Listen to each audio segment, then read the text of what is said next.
ठाणे जे बदिरां उन जूं टंगियूं खींचजनि, उनखे घटि वधि ॻाल्हाइजे, उनजी हौसला शिकनी कजे ऐं उनखे बदनाम कजे। पर बहादुर सूर्यवंश उहो आहे जेको इन्हनि सभिनी मुश्किलातुनि जे बावजूदि अॻे खां वधीक कमु करे ॾेखारे त ख़ल्क़ ख़ुदा जी पई आहे, जेका सच ऐं हक़ में नाहक ऐं कूड़ में तमीज़ करे सघे थी ऐं हर को सम्झे थो त केरु सही कमु पियो करे ऐं केरु ग़लति कमु पियो करे।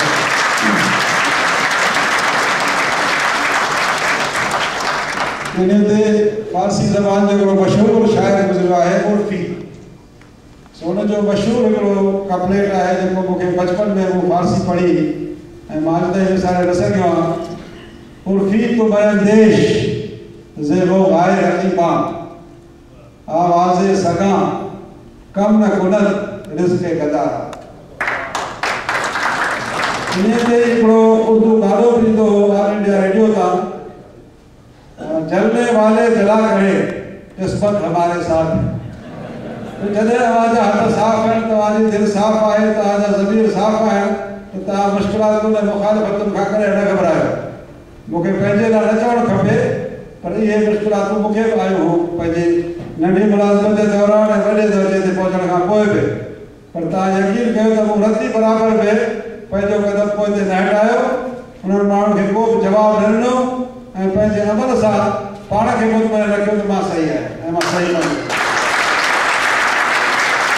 इहो त वक़्तु महदूद आहे, उनजे करे मां साईं जा लतीफ़ साईं जा ॿ चारि शेर पढ़ी ऐं पंहिंजे मौज़ू ते ईंदुसि ऐं जॾहिं वक़्तु पूरो थींदो त मां उन तक़रीर खे मुख़्तसर करे छॾींदुसि। माण्हू सभु सुहिणा, पखी सभु हंज, कंहिं कंहिं माण्हूअ मंझि अचे बूए बहार जी। ॿियो हीउ शेर जेको मूंखे नंढपण खां वठी यादि आहे, कॾहिं विसारे न सघंदुसि ऐं हिते एसोसिएशन जे लोगो ते बि छपियल आहे, साईं मसदाई करी मथे सिंध सुकार, दोस्त मिठा दिलदार, आलम सभु आबाद करी। त जॾहिं को माण्हू दुआ जे लाइ चवंदो आहे या मुंहिंजे लाइ को लफ़्ज़ चङा चवंदो आहे त मुंहिंजे मुख मां बेसाख्ता निकिरी वेंदो आहे त अलाह तव्हांखे ख़ुशि करे ख़ुशि रखे ऐं सॼे जग जहान खे ख़ुशि रखे। इहो सम्झो त हिकिड़ी मुंहिंजी आदत थी वई आहे या नेचर थी वई आहे।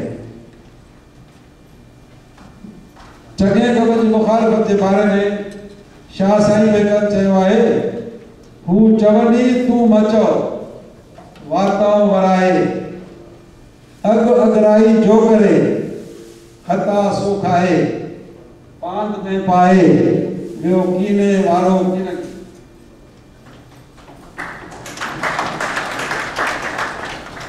अची जे हेकार मुंहुं सारींदे सुपरी, तेरे धरिया पगड़ियूं हंध विछाया वार, साजन सभु जमार आं गोली थी त गुज़ारिया। हिन एसोसिएशन में काफ़ी डॉक्टर मौजूद आहिनि। तूं हबीब तूं तबीब तूं दर्द जी दवा, जानब मुंहिंजे जीअ में आज़ार जा अनवा, साहिब ॾेज शफ़ा मियां मरीज़नि खे। त ज़ाहिरी तरह ते ॾिठो वेंदो आहे त डॉक्टर जे इलाज सां मरीज़ सिहतयाब थींदो आहे, पर जेसिताईं अलाह जो अमर न हुजे तेसिताईं डॉक्टर जी दवा ऐं डॉक्टर जी महिनत बि कॾहिं कॾहिं फेर वेंदी आहे। उनजे करे सही हकीम तबीब ऐं शिफ़ा ॾियण वारी अलाह ताला जी ज़ात आहे। इंसान हिकिड़ो ज़रियो आहे, हिकिड़ो वसीलो आहे।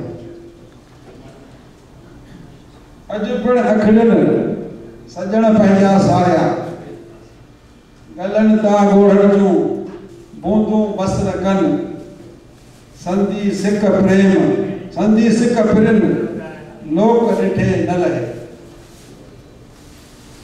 हाणे मुंहिंजे तक़रीर जो मौज़ू आहे importance of constitutionalism, rule of law and independence of